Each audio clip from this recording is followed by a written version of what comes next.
historic day for the Braves franchise, a proud day for the franchise. As we learned earlier tonight, that Chipper Jones, by virtue of 97% of the vote of the Baseball Writers Association of America, has been elected to the National Baseball Hall of Fame. In July, he will join Bobby Cox, who's here with us tonight, his former manager, John Schuerholz, as well as former teammates Greg Maddox, Tom Glavine, and John Smoltz. So truly a historic stretch for the Braves franchise. I'm going to give Chipper his Hall of Fame hat, which he can put on his head if he desires. He will make an opening comment, and then we will go right into questions and answers. I would like to kind of start this the same way I did the conference call with the national media and say thank you to each and every one of you guys from the media. I know I wasn't always the most pleasant to be around, but I tried to give you guys the same respect y'all gave me. I realize you have a job to do. I know that you realize that we as professional athletes sometimes wear our emotions on our sleeve, and sometimes it's better to stay at arm's length. But you know, thank you guys for being in my corner throughout my career, my stay here in Atlanta. Also would like to thank, you know, the Braves coaching staff, Bobby and John Schuerholz, Snit, Alex, for everybody for coming out. It means a lot to see you guys here in support of what has been just a whirlwind day for the Jones family. It was funny. I was, you know, after I knew the call was coming, and I think when I saw the 212 area code come up on my phone, I just completely lost all function. You know, it was definitely waterworks time at the Jones household, but a special day. I'm glad to join, you know, my brothers, Maddox, Glavine, and Smoltz in Cooperstown, and also Bobby and John. So special day, like you said, for the Braves organization. Okay, we have a couple of cordless mics. Raise your hand and identify yourself. Chipper will get a microphone right to you. Mark? You said today was a whirlwind day, and then obviously once the announcement came, you had all the interviews right away. What was this ride like down here to the stadium when maybe, I don't want to say it set in, but you were able to think a little bit more? 150 plus texts on my phone, you know, 20-some, you know, voicemails. I guess I should be so lucky to have so many people saying congrats and telling me, you know, how happy they are for me. I've tried to deflect as much of this as I could because I feel like there's so many people that have a hand in it, whether you're from Pearson, Florida, whether you're from Jacksonville, Florida, whether you're part of the fan base of Braves country here in Atlanta. There's a ton of people that I have to thank for this, and I want to include them in the celebration. There's, you know, a lot of people that went into getting me to this point, and I want to share it with all of them. So it's been an emotional day. I know that you know, everybody out there who's texted me or called me today, I haven't been able to get back to this. It's been too much volume, but I will certainly do my best to reach out to each and every one of them and let them know how I feel about them. Chipper, what did Mom and Dad say? There's no words. My dad told me about a week ago, he said, I want to have the first baseball that you sign with HOF on it. So tonight I signed 2 baseballs, one to my mom. I didn't address it Mom. Her nickname is Blondie. That's what I call her. And my dad's nickname is Hawk, you know, and I just put their names on it and said, we did it, you know, and then signed HOF 18, and it's pretty special feeling, pretty special feeling. Chipper, what are you most looking forward to on that day, of that speech? Other than obviously the Braves guys, who are you most looking forward to being a part of the Hall of Fame with, like any player or manager that you kind of look up to? I think that's what's so great about going in with this particular class. I have the utmost admiration for all three of the guys that are going in with me. I have equally as big admiration for maybe some of the guys that just fell short, but this particular group, and in particular probably Jim Tomei, because we played against each other in AAA, and that's where we first met. We've got a lot in common. We're kind of in the hunting industry, you know, on the side. So we've kind of been talking a little bit over the last, you know, couple weeks, couple months, just saying how cool it would be if we both went in together. So, but shoot, Trevor Hoffman, you know, what he meant to San Diego, out there for the Padres for so long. I often said he had the second coolest walk-up song of anybody in baseball. I'll tell you what, and Bobby can attest, whenever Trevor came out of the bullpen and there were 80,000 people in Qualcomm Stadium and Hell's Bells came on, it was pretty darn intimidating to you as an opposing player. But and then, you know, I mean, Vlad Guerrero, he wasn't nicknamed Vlad the Impaler for nothing. He was one of those scary hitters when he walked to the plate. Me as a third baseman, I couldn't play deep enough when Vlad was hitting. He was a threat from foul pole to foul pole, very dynamic player. So, you know, you're talking about a bunch of guys that were not only great players, but Hall of Fame caliber people as well in their communities, and that's why I'm extremely proud to go in with this class. Congrats, Chip. Thanks, buddy. You've been kind of away from the game for the last few years, and then you come out here once in a while and doing spring training, but you got all your hunting stuff going on. What's it like to have this total immersion back into the game today? All of a sudden, you're the focus of all this attention and everything. It's all baseball, and it's going to be like that until at least the induction. Is it exciting? Is it nice to be back? It is exciting. It's kind of weird because I have been so far removed for so long, and it's been by choice. You know, I mean, I love coming down here to the ballpark. You know, make an appearance once on homestand. You know, and you know, come through the clubhouse, talk to the guys and whatnot, and then just watch a baseball game. Now to be, you know, back in the spotlight, it's a little weird. I'm very happy with my life the way it is right now. I enjoy, you know, being out of the spotlight and not having the attention. But this is big.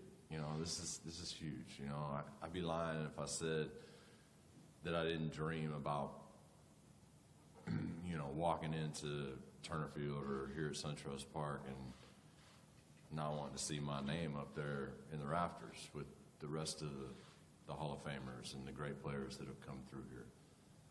Same could be said for the Hall of Fame, you know, and I never really thought about the Hall of Fame that much. I was too immersed in the game itself.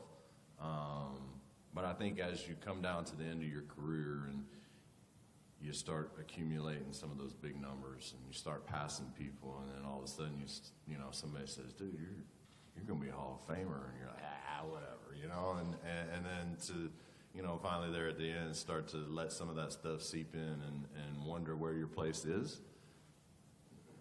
Now I know. You know, today was when I found out kind of where I stood.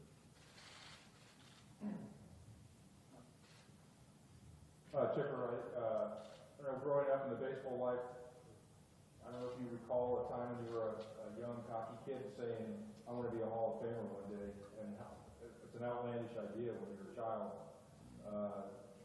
When did you set that? Did you ever have that goal as an attainable goal for you? I set some personal goals every year when I came to camp, but I mean, I wanted to win. I wanted to win championships, and I wanted an opportunity to come into spring training every year and know that we had a chance to win.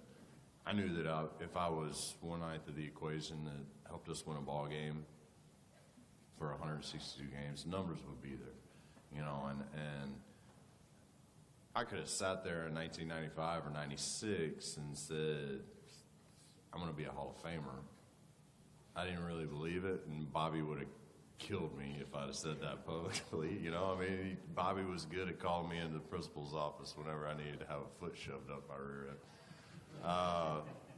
end. But that was good, you know, it kept me grounded. And I think one of the reasons why, you know, I stayed on a straight line was because I had good players around me that kept me in check whenever I said something or did something that, you know, wasn't quite right. They pull me aside and say, hey, you know, let's tone it down, let's clean it up, tone it down a little bit.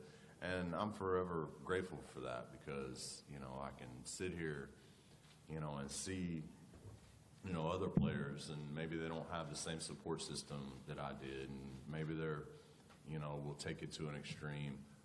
I was never, you know, I never got to that point, which I'm very grateful for, because eventually I would grow up and want to smack the young Chipper upside the head. In relation to your experiences during your career, how would you compare The emotions you felt today. And then also, how did things change around 5:30? Or right there, you try to keep yourself relaxed throughout the day? There was no relax today. I mean, I tossed and turned all night, and you know, I mean, I followed the trackers and whatnot, so I knew where I was at, where I was trending. I knew that, you know, had a good feeling that the call would come today, but until it actually happens, you can't fathom it. You can't believe it. Woke up after maybe a few hours of sleep, and I'm like, I got to get out of the house. I want to go eat breakfast. You know, BB and Taylor and I went out and went down to Avalon and had us a nice brunch. And you know, I mean, I think one guy at the you know, where the valet was came up and shook my hand and said, hey, good luck today. You know, everybody else was just kind of minding their own business, you know, which was cool. You know, I like kind of passing in anonymity from time to time. I don't know how else to describe today. It's just, it was a blur, to be honest with you.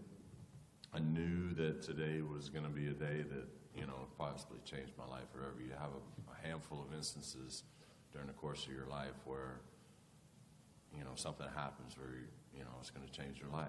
Obviously, marriages and kids. But professionally, you know, being drafted #1 overall in 1990, it changed my life forever.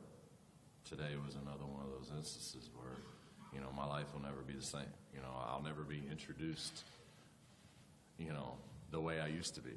It's always, you know, it's going to come with a Hall of Fame behind it. When you got HOF behind, you know, your signature, that changes things abruptly. Chipper, Brett McCall, worker of the 99 game. Congratulations. Thank you. First of all.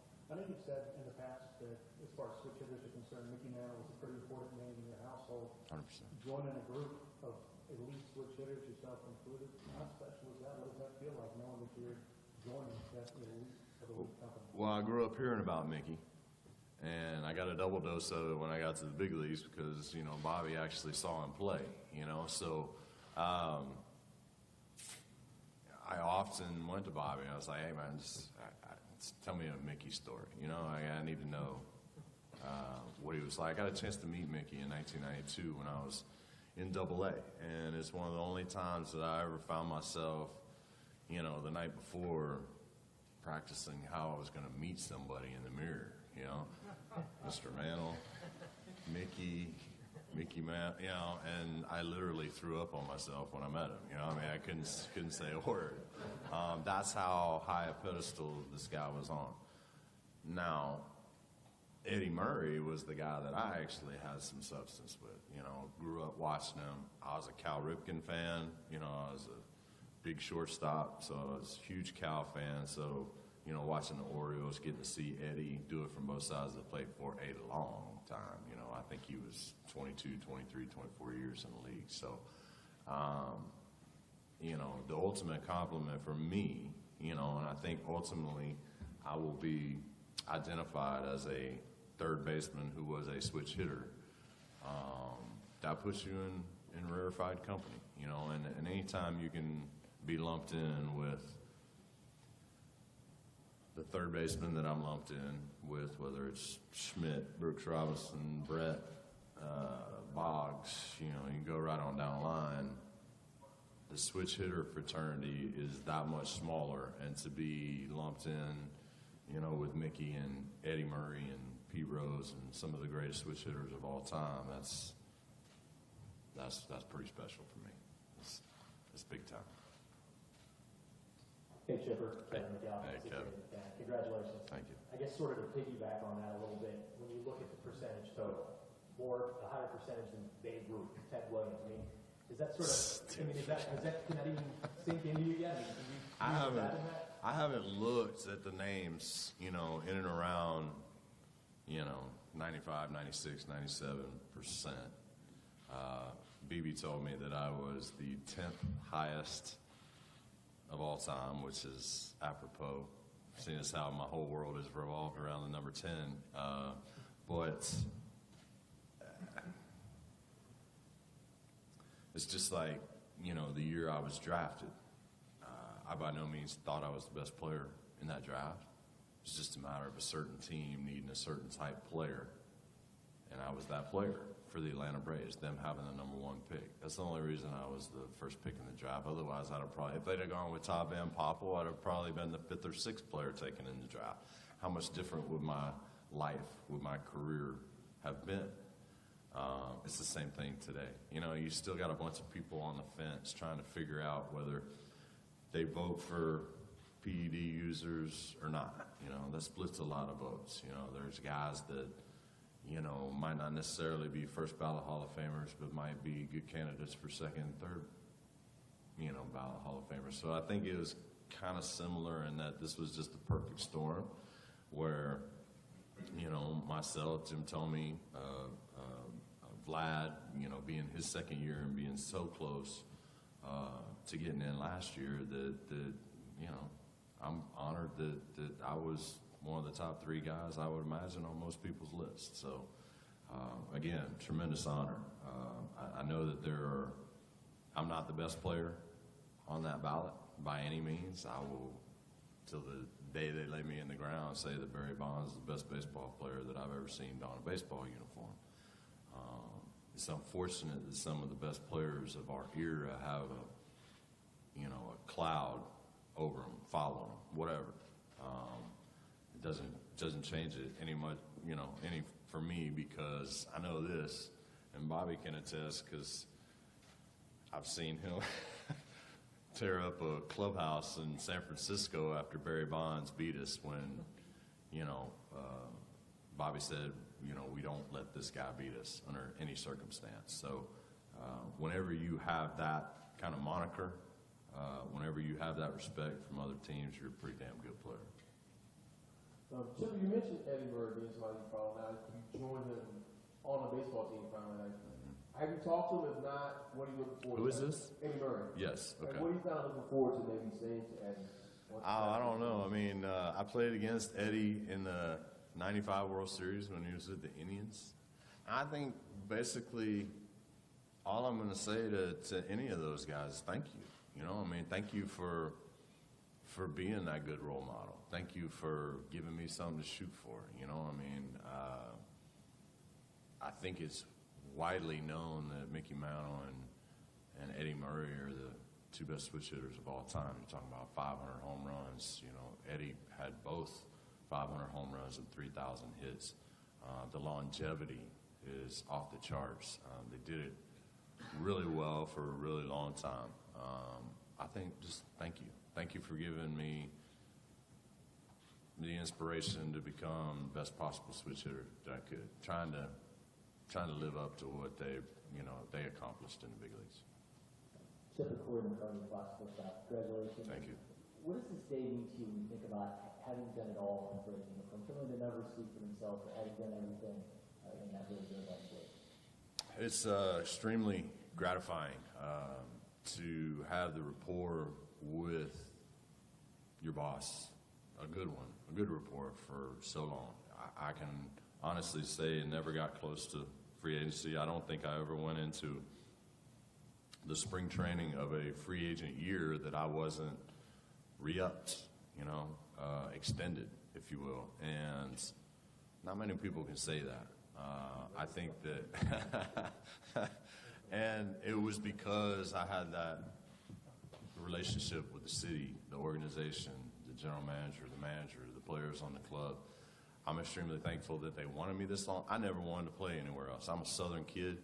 It was one of the things that was so attractive to me when I signed with the Braves is that, most of their minor league affiliates are here in the Southeast. It was within driving distance for my family, and then ultimately getting to play on a superstation when I finally made it to the big leagues.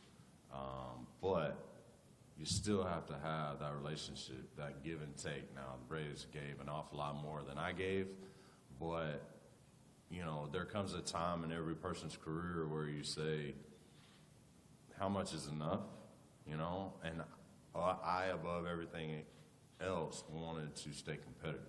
I wanted this organization to stay competitive as long as I was here. So you do various things to make that happen, to help the organization make it happen. So I was happy to do it and proud that I did it. Chipper, congratulations. Thank you. Well, since you brought up Barry Bonds being the best player you've ever seen, just curious, if you had a vote, would you vote for Bonds or Clemens? Knew that was going to come You know, up. It's a good question. I mean, I have no problem saying that Barry Bonds was going to be a Hall of Famer, whether, there was a cloud of suspicion or not. Same with Roger Clemens. I'm a little bit biased when it comes to pitchers because of the guys that I played with. So when somebody says he's the best pitcher of our era, I'm like, yeah, okay, he's one of them, There was no question about Barry Bonds. He's, there's been some really, really good players come along in this era, but we were all fighting to be all-stars, and Barry was a charter member of the Galactic All-Stars. I mean, that's how good he was. So I wouldn't have a problem voting for Barry. Anybody who does, I completely understand. On the flip side, I get the whole PED thing, as well. So I guess I'll leave it at that. hey, sorry. Just want to clarify. Hey, Mark. Hey, sir. You said you literally threw up on yourself. You mean actual spew? No, I met Mickey at a card show here in Gwinnett, and he had been signing for like an hour when I got there, and he stood up and he held his hand out and he said, "Son, it's nice to meet you." And I just went, I mean, nothing came out. I mean, I wanted to say, "Hello, Mr. Mantle, nice to meet you," but nothing came out. And it took me a little while to work up the nerve. I sat there and I watched grown men walking through the line fawning over this man, tears in their eyes. And I finally got up the nerve to ask him. I said, "Mickey," I go, does this ever get old? How do you deal with this? How do you keep this in perspective? And he goes, "Son, I have a recurring dream." He says, "I'm standing at the pearly gates. God walks up." And I got this worried look on my face. He says, "Mickey, I'm going to let you in, but can you sign these dozen baseballs first?" And I thought that was hilarious. I mean, I died laughing when he said that, but that was his life, and while I didn't get to play in New York, didn't get near the attention that Mickey Mantle did, I got it, on a smaller scale here in Atlanta. So it's been fun, quite honestly. I love meeting people. As long as they don't overdo it, I don't have a problem with signing an autograph or taking a picture. I think it's great. To be honest with you, if they weren't asking, I'd be more worried. Yeah. Yeah, sure. You talked about the moment you had with your parents. What about your kids and their reaction to having a Hall of Fame dad? Yeah, I don't think it's really sunk in. I did get a call from my 19-year-old. He wasn't able to come down, but he called me and he said, you know, I've always been proud to be a Jones, but none more so than today, you know. And you know, when he gets it, you know, he's 19, he gets it. My 12 and 13-year-old, you know, I'm just dad, you know. I mean, right when I was done playing, they were 6, 7 years old. I don't know how much they really remember. I'm sure they do, you know, remember coming to the ballpark and hanging out a little bit in the clubhouse, but yeah, I don't know how much they're gonna. I think it'll probably sink in here pretty soon, but you know, they were like, "Hey, Dad, when are you taking us home?" You know, I mean, tonight after the announcement. So it was, you know, I think they were tired of all the attention. It's pretty cool.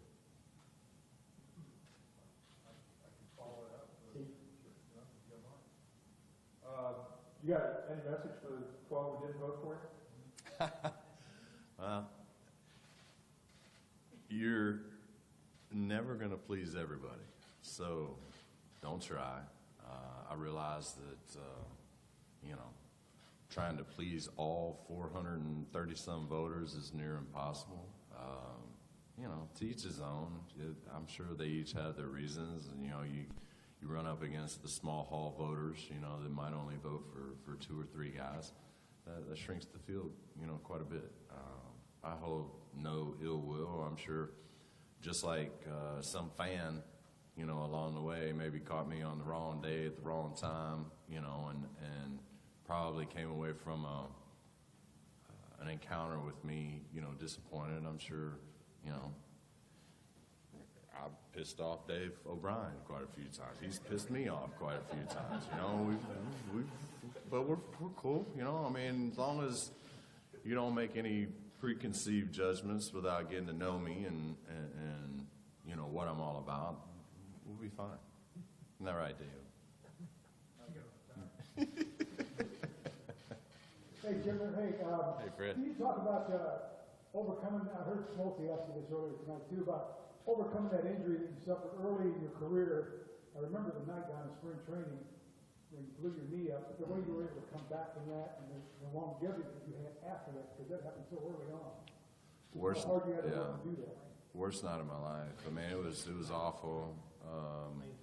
94, March of 94.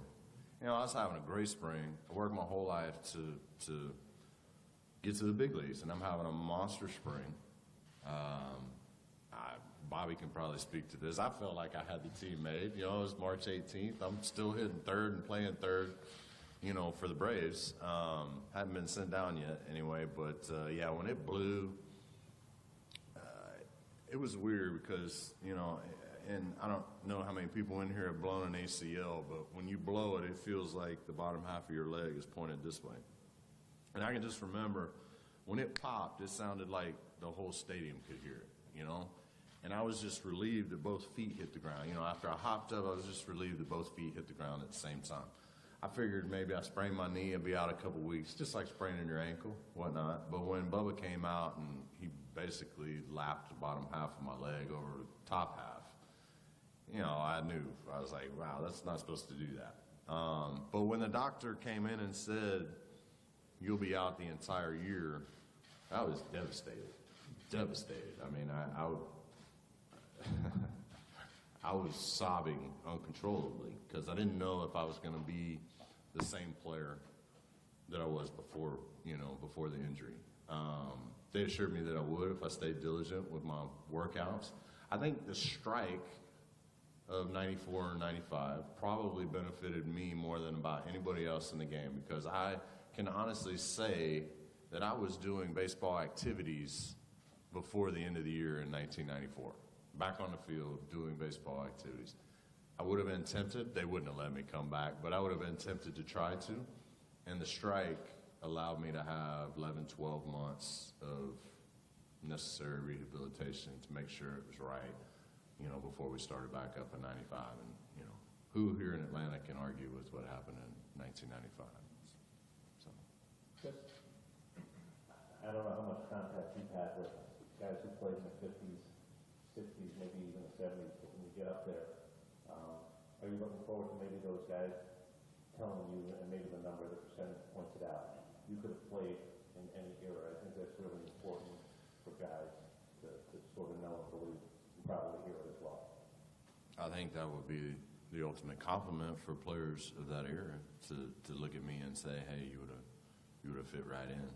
I've had some, about the oldest Hall of Famer I've had contact with would probably be Goose Gossage.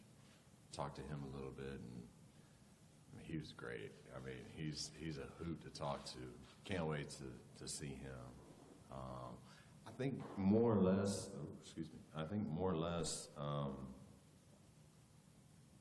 the guys that was able to see and relate to, my guys when I was growing up, being a shortstop, Cal, Ozzie, Larkin, these guys, they did it all,